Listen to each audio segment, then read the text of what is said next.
Puris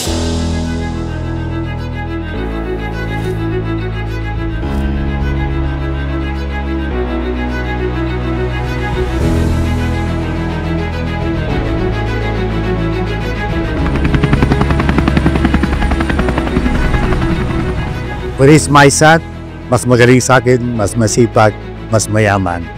Michael Aglipay. Mga kababayan, ang eleksyon po ay binibigay sa inyo isang beses sa 3 taon. Kayo ang boss. Yung mga politiko, nawawala ang kapangyarihan. Yung mga mayayaman, nakalood sila sa inyo. Kasi kayo ang may hawak kung sinong gusto nyo.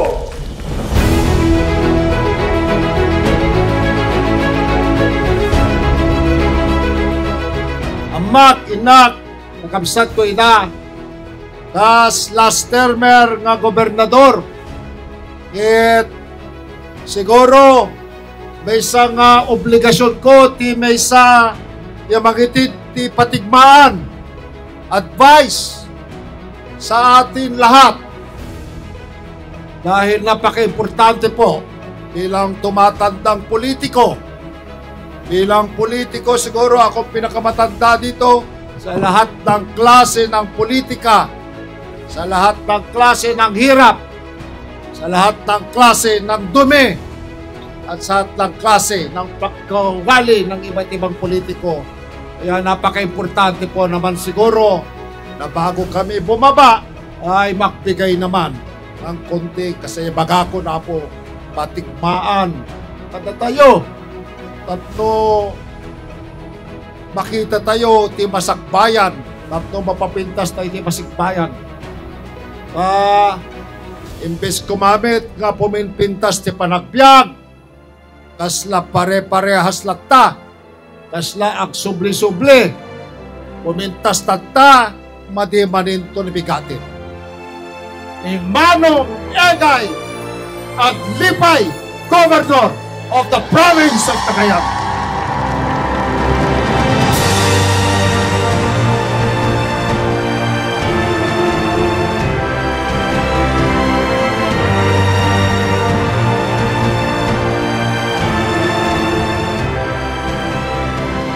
At natuyakon!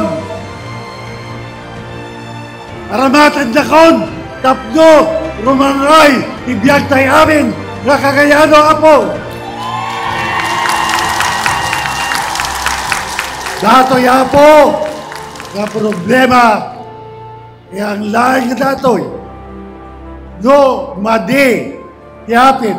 No saan nga napintas ti presyo ti irig!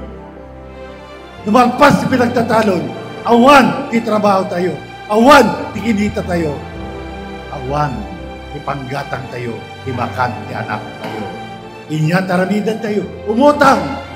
Tawamet ti trabaho tayo. Data apo, tinakkelpay nga problema.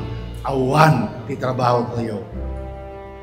Iso nga, ang datuyan apo, Iwan Cagayan, kayat Iwan Cagayan, gatulungan na, nagitimandanon, yan magnana, tapno, rumangay, tibiyag na apo.